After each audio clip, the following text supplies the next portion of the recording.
चलिए जा नमस्कार दोस्तों।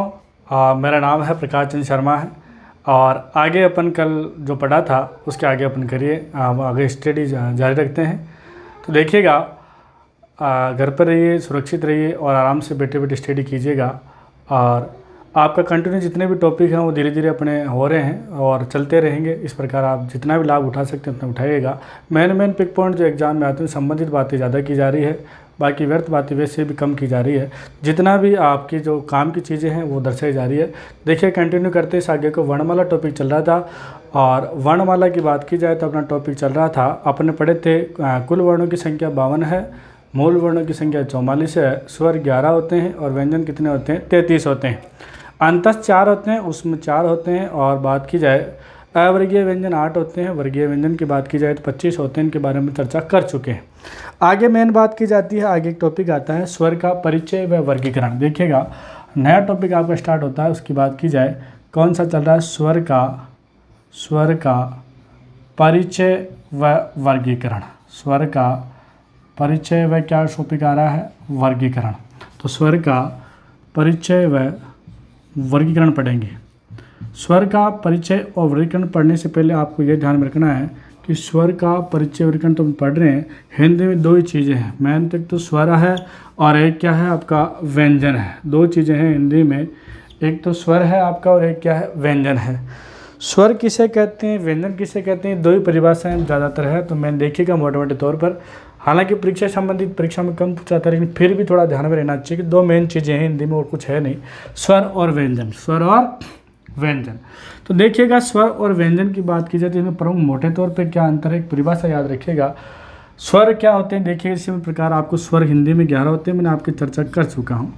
स्वर की बात की जाए कि वे ध्वनियाँ जिनके उच्चारण में किसी अन्य ध्वनि की सहायता नहीं ली जाती, वे ध्वनियाँ जिनके उच्चारण में किसी अन्य ध्वनि की सहायता नहीं ली जाती उन्हें क्या कहा जाता है, हिंदी में स्वर कहा जाता है।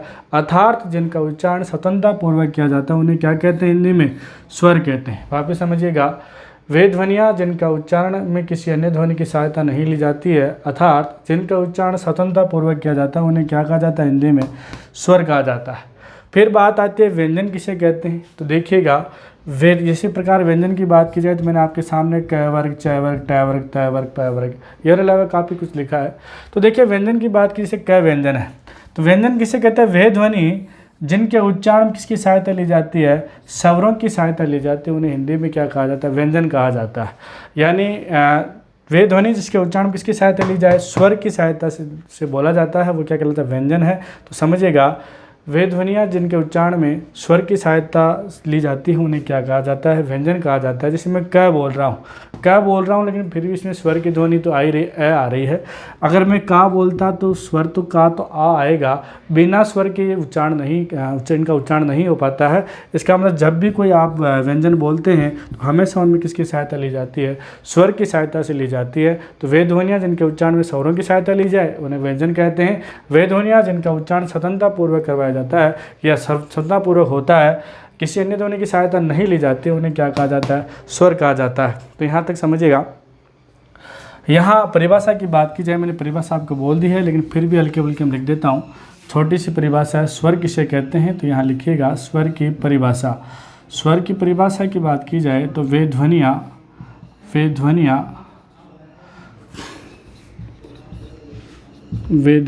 जिनके उच्चारण में किसी अन्य ध्वनि की सहायता नहीं ली जाती। सिंपल सी परिभाषा है, किसी अन्य ध्वनि की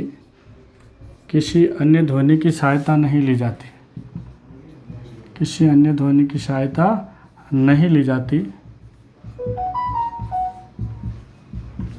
जाती है। वे ध्वनियाँ जिनके उच्चारण में किसी अन्य ध्वनि की सहायता नहीं ली जाती उन्हें क्या कहा जाता है, तो उन्हें स्वर कहा जाता है। क्या कहा जाता है, स्वर कहा जाता है।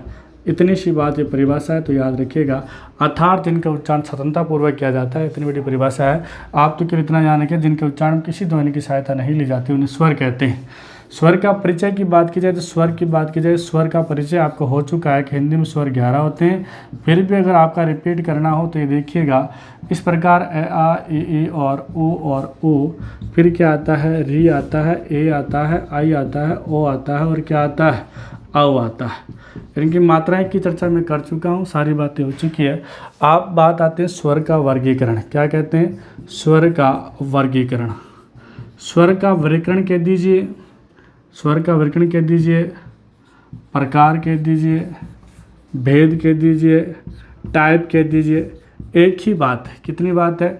एक ही बात है। स्वर का वर्गीकरण कर दो, प्रकार कह दो, भेद कह दो, टाइप कह दो। तो विद्वानों ने स्वर का वर्गीकरण किया है, किस प्रकार की बात करते हैं। तो अपन एक के वर्गीकरण को पढ़ते हैं। देखिएगा, स्वर का वर्गीकरण और बात की जा रही है, प्रकार और भेद की बात करते हैं। सबसे पहले जो भेद बांटा गया है, सबसे पहले भेद की बात की जाए तो देखिएगा, एक मिनट आप यहाँ तक स्क्रीनशॉट ले लीजिएगा, क्योंकि मुझे थोड़े बोर्ड की आवश्यकता पड़ेगी, इसलिए यहाँ तक एक बार ले लीजिएगा। इसके बाद अपन आगे कंटिन्यू करते हैं। हाँ, ले लीजिएगा स्क्रीनशॉट, उसके बाद आगे चलते हैं।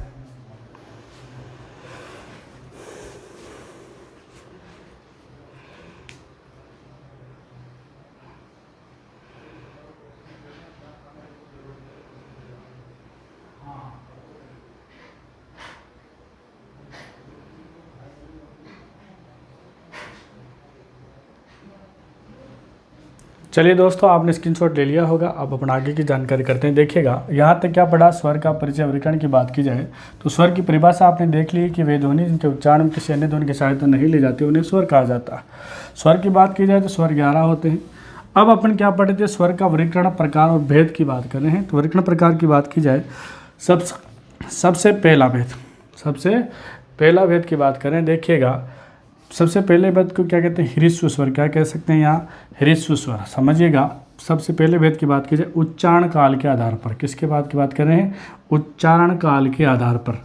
उच्चारण काल के आधार पर देखिएगा, उच्चारण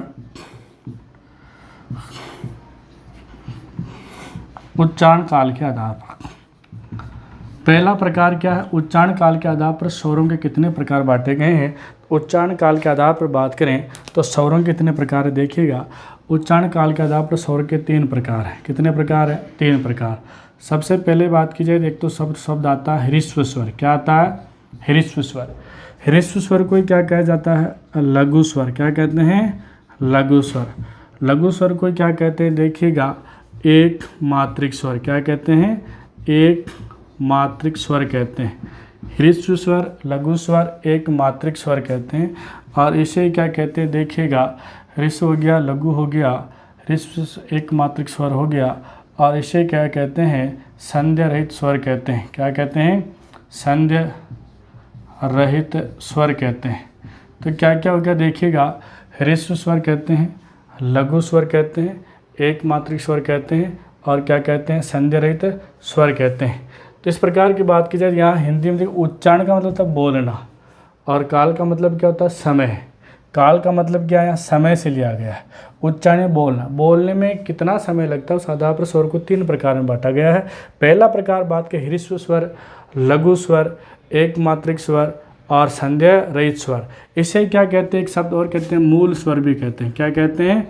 मूल स्वर। कई बार एग्जाम परीक्षा में आ जाए कि हिंदी में मूल स्वरों की संख्या कितनी होती है, तो यहाँ मूल स्वर भी होते हैं। तो मूल स्वर कौन कौन से यहाँ देखिएगा, ह्रस्व स्वर, लघु स्वर, एक मात्रिक स्वर, संध्या रहित स्वर और मूल स्वर।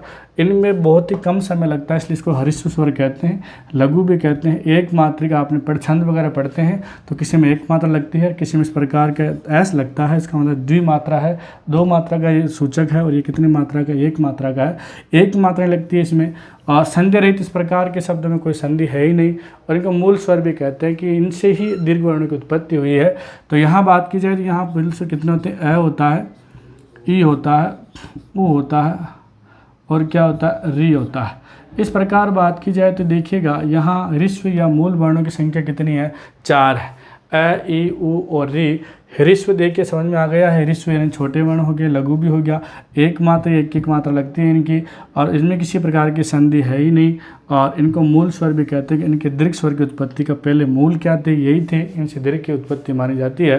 तो ये कौन से प्रकार के होते हैं? ये मूल स्वर भी हैं। आगे बात की जाए, दूसरे प्रकार की बात की जाए तो देखिएगा, दूसरा प्रकार की बात करें तो देखिएगा दीर्घ स्वर इधर हो जाएगा गुरु स्वर, विलोम ध्यान रखिएगा बस। दीर्घ स्वर गुरु स्वर एक मात्रिक जगह यहाँ कौन सा हो जाएगा, द्विमात्रिक स्वर, द्विमात्रिक स्वर। फिर क्या हो जाएगा यहाँ संध्य स्वर, क्या हो जाएगा संध्य स्वर। ये संध्य स्वर, संध्य स्वर या संधि स्वर भी कह सकते हैं, आपको दिक्कत नहीं है, संध्य स्वर। तो यहाँ बात की जाए देखिएगा, यहाँ अपन समझेंगे सबसे पहले दीर्घ स्वर, गुरु स्वर, द्विमात्रिक स्वर, संध्य स्वर। यहाँ कौन कौन से वर्ण आते हैं, 11 स्वरों में जो यहाँ ले लिया, इनसे जो बच गए वो सारे सारे कहाँ आ जाएंगे, यहाँ आ जाएंगे। यहाँ आ भी आ जाएगा, यहाँ बड़ा ई भी आ जाएगा, बड़ा ऊ भी आ जाएगा, ए आ जाएगा, आई आ जाएगा, और क्या आ जाएगा ओ आ जाएगा, और क्या आ जाएगा औ आ जाएगा। टोटल कितने वर्ण आ जाएंगे, 7 वर्ण आ जाते हैं। कितने आ जाते हैं, 1 2 3 4 5 6 7, और 4 कितने होते हैं, 11 होते हैं। ये कौन से होंगे, दीर्घ स्वर। आगे बात की जाए तो एक को देखिएगा 3 प्रकार बांटा गया है। एक को अपन ये कह सकते हैं प्लुत स्वर, क्या कहते हैं, प्लुत स्वर। प्लुत स्वर की बात की जाए, प्लुत स्वर और प्लुत स्वर की बात करें, इसको त्रिमात्रिक भी कहते हैं। क्या कहते हैं इसको, त्रिमात्रिक भी आप कह सकते हैं, त्रिमात्रिक स्वर, त्रिमात्रिक स्वर। ये हमेशा कहाँ लगता है, तो ये हमेशा संस्कृत के मंत्र तंत्र में काम में आता है। संस्कृत के मंत्र तंत्र में अधिकांशतः काम में आता है। जहाँ पर भी प्लुत स्वर लगाना होता है वहाँ हिंदी का 3 लिख देते हैं। क्या लिख देते हैं, 3 लिख देते हैं। उदाहरण के तौर पर बात की जाए, जैसे कि मैंने एक शब्द क्या लिखा है, ओम लिखा है। क्या लिख दिया, ओम। देखिएगा ओम लिख दिया, या मैं सब क्या लिख देता हूँ, दीदी लिख देता हूँ। क्या लिख देता हूँ, दीदी लिख देता हूँ। अब देखिएगा मैं आपको ये समझा देता हूँ टॉपिक क्या कहना है। उच्चारण काल, काल का मतलब होता है बोलना, उच्चारण का मतलब बोलना, काल यानी समय। समय के आधार पर उच्चारण बोलने के समय के आधार पर हिंदी में विद्वानों ने कितने प्रकार बांटा है, इनमें 3 प्रकार बांटा है, ह्रस्व दीर्घ प्लुत। सबसे कम समय लगता है वो उसको क्या कहते हैं, ह्रस्व स्वर। एक मात्रिक स्वर, एक मात्रा का समय लगता है, एक निमेष का समय लगता है। एक बार आपके पलके झपकती है तो इस प्रकार इनका उच्चारण हो जाता है, बहुत ही कम समय लगता है। इनसे दुगना समय किस में लगता है, इन दीर्घ स्वरों में लगता है, यानी आपकी 2 बार पलके जब झपकती है तब इनका उच्चारण होता है, इसलिए इनको द्विमात्रिक स्वर कहते हैं। तो इनसे दुगना इनमें लगेगा, और फिर इनसे भी ज़्यादा समय किस में लगता है, प्लुत में लगता है, इसलिए इसको क्या कहते हैं, 3 मात्रिक स्वर कहते हैं। और इसका प्रयोग संस्कृत के मंत्र तंत्र में होता है।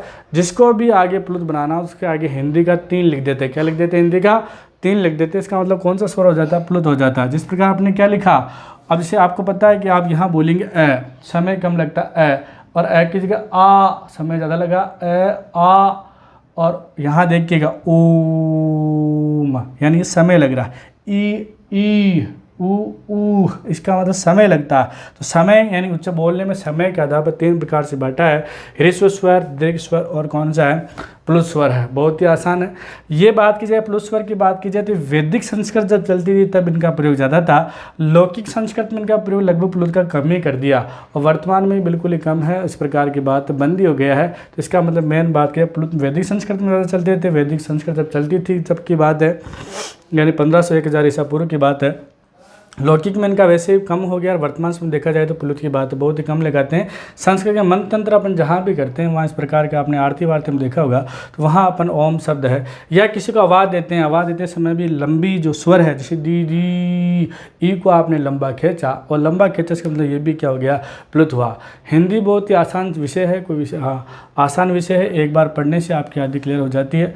और देखिएगा कई बार धारणाएं गलत बन जाती है तो फिर हिंदी समझ में नहीं आती है। तो धारणाएं आपकी चेंज कीजिएगा। किस प्रकार की बात है, एक बार क्या हुआ, एक हाथी जो है बहुत बड़ा हाथी होता है, और पतली रस्सी से क्या होता है, बंधा होता है, बहुत ही बारीक रस्सी से बंधा होता है। तो ये व्यक्ति वहाँ से गुजरता है, और गुजरता है तो वो देखता है कि एक हाथी है जो बिल्कुल ही पतली रस्सी से बंधा हुआ है, और व्यक्ति को उसको हंसी आ जाती है उसके मालिक पे कि यार कितना मूर्ख मालिक है, इस हाथी को पतली रस्सी से बांधा गया है, बहुत ही पतली रस्सी से क्या है बांध रखा। उसको हंसी आ जाती है, उसके मालिक से पूछ ही लेता है, और पूछ लेता है, ये कहता है कि देख कैसा आदमी है तू, इसे इतना बड़ा हाथी है, इसको बहुत ही पतली सी जो सड़ी गली है, शायद मेरे हिसाब से बहुत ही पुरानी है, फिर भी तूने इसको क्या कर रखा है, बांध रखा है। बांध रखा है तो कभी भी उड़ा कर जा सकता है। उसके मालिक ने उस व्यक्ति से कहा, देखिएगा जब मैं हाथी लाया था ना, बहुत सब हाथी लाया था, उस समय हाथी बहुत छोटा था, रस्सी क्या थी, मजबूत थी क्योंकि नई थी। उस समय इस हाथी ने बहुत ही झटके खाए थे, और ये रस्सी उसे नहीं टूटी थी, और बेचारा हाथी आज भी ये समझता है कि रस्सी मेरे से क्या है, मजबूत है, इसलिए झटके ही नहीं खाता। तो कई बार धारणा बना ले, पूर्व धारणा बना ले कि हिंदी हमें आएगी नहीं, बहुत ही कठिन विषय है, और ये धारणा बन जाए आपकी तो फिर आपको वो सिखा नहीं सकता। लेकिन इस धारणा को चेंज कीजिएगा, आराम से देखिएगा, अगर धीरे धीरे आप पढ़ते हैं तो आपकी सारी चीज़ें क्या हो जाती है, क्लियर हो जाती है। इस प्रकार की बात है, किसी बंधन में न रहें, आराम से इस प्रकार देखिएगा। तो अपन पहला प्रकार पढ़ रहे हैं, उच्चारण काल के आधार पर पढ़ रहे थे। 3 प्रकार बांटा गया, ह्रस्व स्वर, लघु स्वर, एक मात्रिक स्वर, संधि रहित स्वर, मूल स्वर। ह्रस्व स्वर की बात की जाए तो अ, ई, उ और री होते हैं। फिर बात की जाए दीर्घ, गुरु, द्विमात्रिक, संधि स्वर की बात की जाए तो ये हिंदी में 7 होते हैं। प्लस स्वर ये हिंदी का है जिसमें 3 लग जाता है, ओम दीदी। इसका प्रयोग आजकल नहीं किया जाता, मूलतः 2 ही काम में आते हैं, ह्रस्व और दीर्घ है। फिर भी आपको उच्चारण काल के आधार कितने प्रकार पढ़ने हैं, आपको 3 प्रकार पढ़ने हैं। स्क्रीनशॉट ले लीजिएगा, इसके बाद अपना आगे बढ़ते हैं।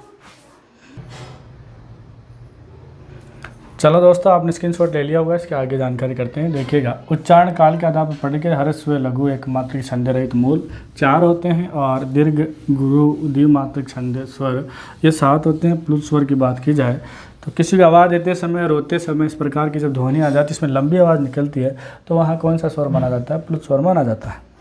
अगली बात करेंगे अपन, देखिएगा अगली चर्चा करते हैं। अगली चर्चा की बात करें तो दूसरा प्रकार, किसका कौन सा प्रकार पढ़ रहे हैं अपन, दूसरा प्रकार की बात करें तो हिंदी में बढ़ता दूसरा प्रकार ओष्टाकृति के आधार। किसके बाद है, ओष्टाकृति के आधार। ओष्ठ प्लस आकृति बराबर क्या बन जाती है, ओष्टाकृति के आधार पर।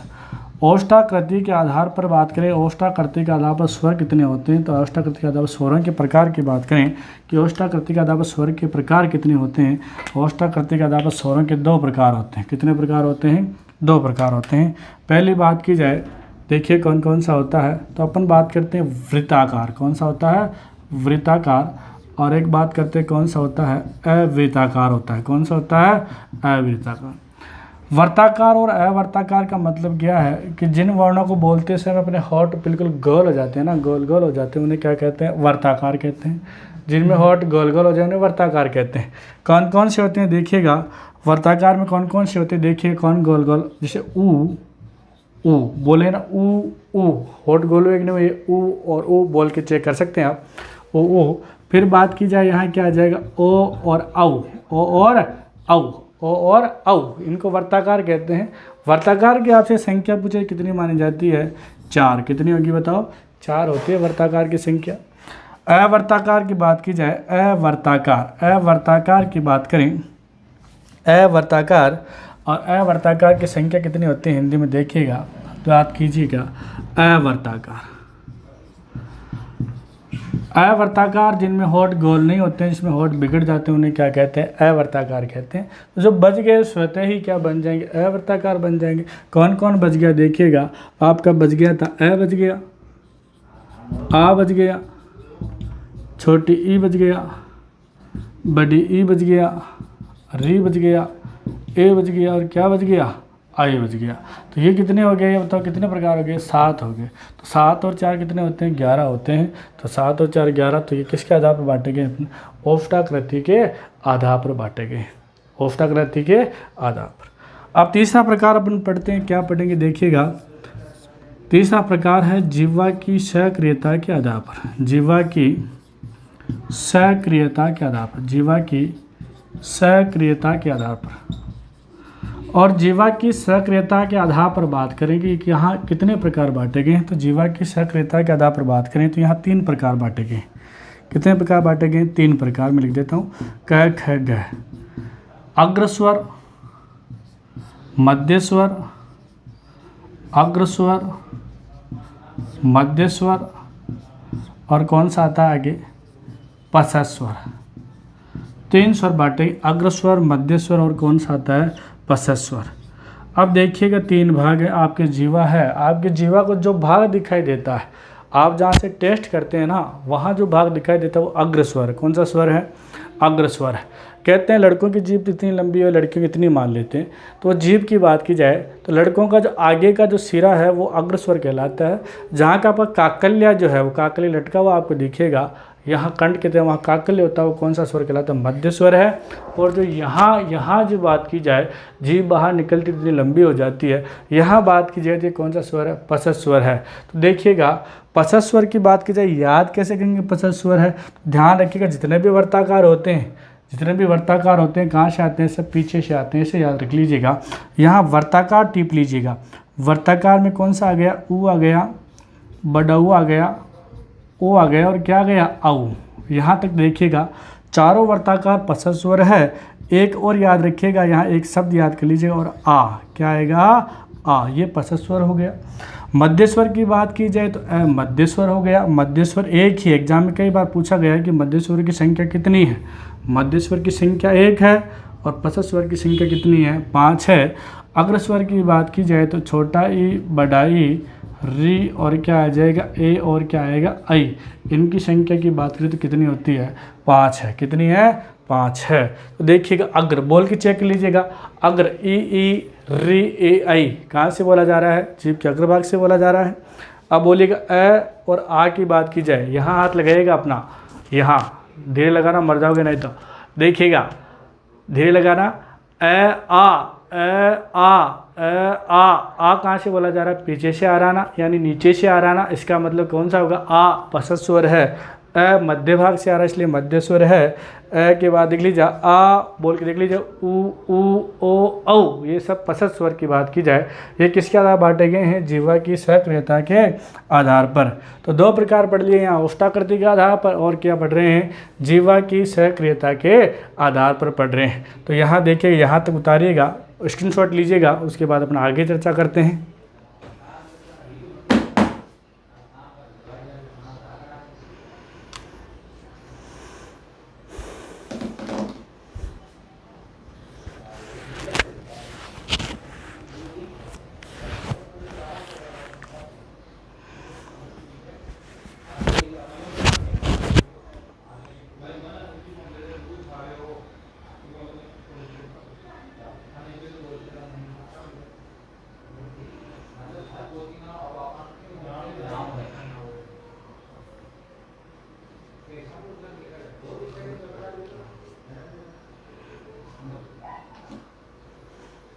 चलिए सर, आपने स्क्रीनशॉट ले लिया होगा। इसके बाद अपन आगे चलते हैं। क्या पढ़े थे देखिएगा, ओष्ठाकृति के आधार पर। ओष्ठाकृति वर्ताकार की बात की जाए तो ओ औ 4 वर्ताकार हो गए। अवर्ताकार की बात की जाए, जितने बच गए वो क्या बन गए, अपना अवर्ताकार। आगे बात की जाए जीवा की सक्रियता, देखिए जीवा जब काम करती है उसके आधार बांटे गए हैं। अग्र स्वर में ध्यान रखिएगा, आपको याद कैसे करना, मध्य याद के लिए, मध्य में आता है, जितने भी वर्ताकार होते हैं सब पसस में आते हैं और आ इसमें आता है। बाकी जो बच गए वो सारे कहाँ आते हैं, अग्र स्वर में आते हैं। कहाँ आते हैं, अग्र स्वर में आते हैं। देखिएगा चौथा प्रकार पढ़ते हैं। चौथा प्रकार है अपना किसके आधार पढ़ते हैं, मुखाकृति के आधार पर। किसके आधार पर है, देखिएगा मुखाकृति के आधार पर। चौथा प्रकार की अपन चर्चा कर रहे हैं। चौथा प्रकार है किसके आधार पर है, मुखाकृति के आधार पर। मुखाकृति के आधार पर बात की जाए कि आपकी जो मुख की आकृति, दीर्घ संधि हो गई, मुख प्लस आकृति बराबर मुखाकृति। संधि कौन सी है इसमें, दीर्घ संधि। मुखाकृति, आपका जो मुख है उस मुख के आधार पर कितने प्रकार बांटे गए इनके, देखिएगा 4 प्रकार बांटे गए। आपका ये मुंह है, इस मुंह के आधार पर 4 प्रकार बांटे गए। आपकी मुंह की आकृति 4 प्रकार से बनती है और 4 प्रकार से बनती है, इसलिए 4 प्रकार बांटे गए। देखिएगा कौन कौन सा है, यहाँ देखिएगा क, इसको कहते हैं, क्या कहते हैं, संवृत स्वर। क्या कहेंगे, संवृत स्वर। आगे देखिएगा दूसरा प्रकार बांटा गया, उसी को क्या कहेंगे, आर्ध संवृत स्वर। क्या कहते हैं, आर्ध संवृत स्वर। तीसरा प्रकार बांटा गया, उसे क्या कहते हैं, अर्ध विवृत स्वर, अर्ध विवृत स्वर। और चौथा प्रकार बांटा गया है, उसे क्या कहते हैं, विवृत स्वर। क्या कहते हैं, विवृत स्वर। देखिएगा समझिएगा, इनको समझिएगा। क्या कहा गया है, संवृत स्वर, अर्ध संवृत स्वर, अर्ध विवृत स्वर और विवृत स्वर। विवृत का अर्थ फैलना होता है, संवृत का अर्थ सिकुड़ना होता है। कैसे याद करेंगे, देखिएगा इनमें बात कीजिए, आपके मुख की आकृति जो बनती है ना, आपकी मुख की आकृति बनती है, उस आकृति 4 प्रकार से बनती है।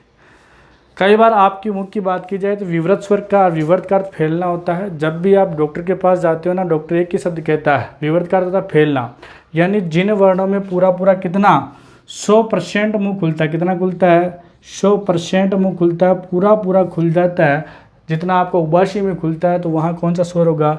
विवृत स्वर। 100% किस में खुलेगा? जब भी आप डॉक्टर के पास जाते हो, डॉक्टर क्या कहता है? बोल बेटा, तब तक ही आप कह देते हो ला आ, कह देते हो ना। क्यों?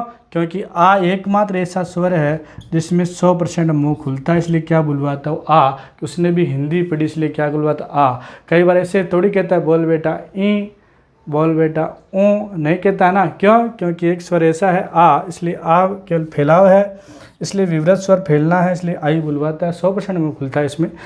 अर्धविवृत स्वर जिसमें आपका 75 कितना मुंह खुलता है? 75% मुंह खुलता है, उसे क्या कहते हैं अपन? अर्ध संवृत स्वर कहते हैं, अर्धविवृत। और जिनमें लगभग कितना मुंह खुलता है? 50%। कितना खुल जाता है? 50% उसको अर्ध संवृत कहते हैं। और जिनमें 25 आधे से भी कम खुलता है उसे क्या कहते हैं बताओ? संवृत स्वर कहते हैं। कैसे याद कैसे करेंगे देखिएगा। विवृत स्वर आ है, अर्धविवृत में 75% खुलता है, अर्ध संवृत में 50% खुलता है। कैसे खुलेगा ध्यान चेक कीजिएगा, आप खुद बता दो कि किस प्रकार की बात है। मैं आपके सामने कुछ वर्ण लिख रहा हूँ, ए औ और आई और औ 4 लिखे हैं मैंने, लिखे ना। सबको पता है कि इसकी मात्रा कितनी है? एक मात्रा है। इसकी मात्रा कितनी है? कि एक मात्रा है। और इसकी मात्रा कितनी है? तो 2 मात्रा। इसकी मात्रा कितनी है? 2 मात्रा है। अब सबको पता है कि मुंह में जब एक गुलाब जामुन खाते हैं तो मुंह ज़्यादा खुलता है, या 2 खाते हैं तब ज़्यादा खुलता है। सबको पता है 2 खाएंगे तो मुंह ज़्यादा खोलना पड़ेगा। तो जिन वर्णों की 2 मात्रा उनमें ऑब्वियसली बात है कि मुंह ज़्यादा ही खुलना है। इसका मतलब ये देखिएगा, ये 2 मात्रा वाले शब्द कहाँ चले जाएंगे? आपके अर्धविवृत में चले जाएंगे। कौन कौन से हो गए? यहाँ आई और क्या हो गया? औ। और जो एक एक मात्रा वाले वो कहाँ चले जाएंगे? गुण में चले जाएंगे। तो यहाँ बन जाएगा ए और क्या बन जाएगा? औ। अब एक शब्द और आपको याद रखना है, देखिएगा यहाँ चर्चा कर चुके हैं। 2 गुलाब जामुन खाएंगे तो उनमें मुंह ज़्यादा खुलेगा, और ज़्यादा खुलेगा उसको अर्धविवृत कहते हैं, 75%। और बात की जाए जिनमें एक एक गुलाब जामुन खाते हैं मुंह कम खुलता है, उसको अर्ध संवृत 50%, लगभग आधा मुंह खुलेगा। और यहाँ एक शब्द और याद रखना आपको, ए भी याद रखना है। क्या याद रखना है? ए। इसको आपको ऑब्वियसली याद रखना है, बाकी मैंने समझा दिया। अब देखिएगा अर्ध, इसकी बात की जाए संवृत स्वर के, संवृत का सिकुड़ना होता है। जिनमें आधे से कम मुंह खुलता है उनको क्या कहते हैं? संवृत स्वर कहते हैं। ऐसे व्यंजन जो बच गए वो वैसे ही कहाँ चले जाएंगे? संवृत में चले जाएंगे। कौन कौन सा बच गया? सबको पता है। आ गया तो क्या बचा? छोटी बच गया, बड़ी बच गया, आ और छोटा ऊ, और कौन सा बच गया? बड़ा ऊ बच गया, और री बच गया। इसका मतलब ये कितने बच गए? 5 तो ये हो गए, 5 और 2 7, और 7 और 3 10 और 1 11 हो गए, 11 स्वर। देखिएगा आप बोल के भी चेक कर सकते हैं। आप मुंह बोलिएगा, आपका आधे से कम खुलेगा। ई उ री, कितना मुंह खुला आपका? थोड़ा ही खुला ना। थोड़ा खुला तो क्या कहलेगा? संवृत। ई उ री। और ए ओ, इसको कैसे देखिए कंपेयर कीजिएगा। ए आई। तो सबको पता है ए में मुंह कम खुल रहा है, बोल के देख लीजिएगा। आई में ज़्यादा खुलेगा। ओ औ, ए आई औ, इसका मतलब यहाँ इनसे ज़्यादा मुंह यहाँ खुल रहा है, और तो ये अर्धविवृत हो गया। और विवृत स्वर की बात कीजिए, आ, इसमें कितना मुंह खुल रहा है? 100% खुल रहा है। तो ये किसके आधार? मुखाकृति के आधार। स्क्रीनशॉट ले लीजिएगा, उसके बाद फिर हम आगे चर्चा करते हैं। चले दोस्तों, आपने स्क्रीनशॉट ले लिया होगा, वापस देखिएगा एक बार। मुखाकृति के आधार पर बात की जाए, जिसमें 25% मुंह खुलता है उसको संवृत स्वर कहते हैं। ये स्वर आते हैं इसमें ए उ री। जिनमें 50% मुंह खुलता है उनको अर्ध संवृत कहते हैं, ए ओ आता है।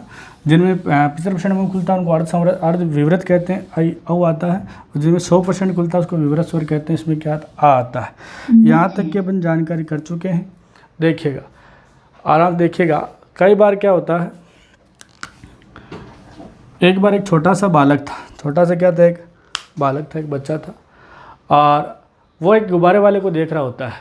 गुब्बारा वाला क्या करता है, कुछ थोड़ी देर होती है हरा रंग का गुब्बारा ऊपर छोड़ देता है, उसकी बिक्री जैसे कम होती है वो 1-2 गुब्बारे हवा में छोड़ देता है। वो बालक उसके पीछे से देख रहा होता है कि कभी वो हरा छोड़ता है, कभी वो नीला छोड़ता है, कभी वो लाल छोड़ता है। जब भी कोई समय आता है गुब्बारा वो आसमान में छोड़ देता है, ताकि वो बच्चे के गुब्बारा थोड़ी देर चलता है, फूट जाता है, उसके बाद वापस वो मांग करने लग जाते हैं बच्चे, उसकी बिक्री वापस बढ़ जाती। पीछे से खड़ा बच्चा, एक बच्चा बैठा होता है, वो उसको काफ़ी देर से सोच रहा होता है इसने काला गुब्बारा जो टांग रखा है वो काफ़ी देर से उड़ा नहीं रहा है, जबकि सारे रंग के क्या उड़ा रहा है? गुब्बारे उड़ा रहा है। तो उससे रहा नहीं गया और जाकर उस व्यक्ति से पूछ लेता है, और जाके पूछता है कि भैया एक बात बताओ, आप सारे रंग के गुब्बारे उड़ा रहे हो, लाल भी उड़ा रहे हो, पीला उड़ा रहे हो, क्या ये काला गुब्बारा नहीं उड़ता है क्या? काला रंग का गुब्बारा नहीं उड़ता है क्या? उस व्यक्ति ने कहा, अरे बच्चा ये रंग की वजह से गुब्बारा नहीं उड़ता है, बल्कि इसके अंदर क्या भरी जाती है, हवा भरी जाती है। हवा की वजह से क्या होता है, गुब्बारा, और जितनी हवा होगी उतना ही क्या जाता है, ये ऊंचा जाता है। तो यही जीवन का रहस्य। अगर आपके ऊपर सकारात्मकता के रूप में हवा भरी है, यानी पॉजिटिविटी है, तो आप बात कीजिए, आप लक्ष्य की अग्रसर रहेंगे। और आपकी बात की जाए, गुब्बारे में एक हल्का सा छेद हो जाता है तो उसकी हवा निकल जाती है, उसमें पंचर हो जाता है। उसी प्रकार आपकी पॉजिटिव ज़िंदगी में कोई व्यक्ति नेगेटिव विचार ले आता है तो आप भी उसी प्रकार नकारात्मक वाली बातें हो जाती है, यानी आप भी उस लक्ष्य की ओर से भटक जाते हैं। तो ये ध्यान है कि गुब्बारा जब हवा होती है तो ऊपर की ओर जाता है, जब उसमें पंचर हो जाता है तो कहाँ आ जाता है, नीचे आ जाता है। उसी प्रकार ये व्यक्तित्व है, आप जिस प्रकार बनाना चाहते हैं, पॉजिटिव रहना चाहते हैं, उसी प्रकार आपका ये व्यक्तित्व ऊपर नीचे हो जाता है। हमेशा इस प्रकार के पिंचर या इस प्रकार के कांटों को अपने आसपास नहीं आने दें, हमेशा पॉजिटिव रहें और लगातार अपनी स्टडी को जारी रखें। आज के लिए इतना ही, धन्यवाद है। इस वीडियो को लाइक शेयर करें और आज के लिए इतना ही, धन्यवाद। वक्त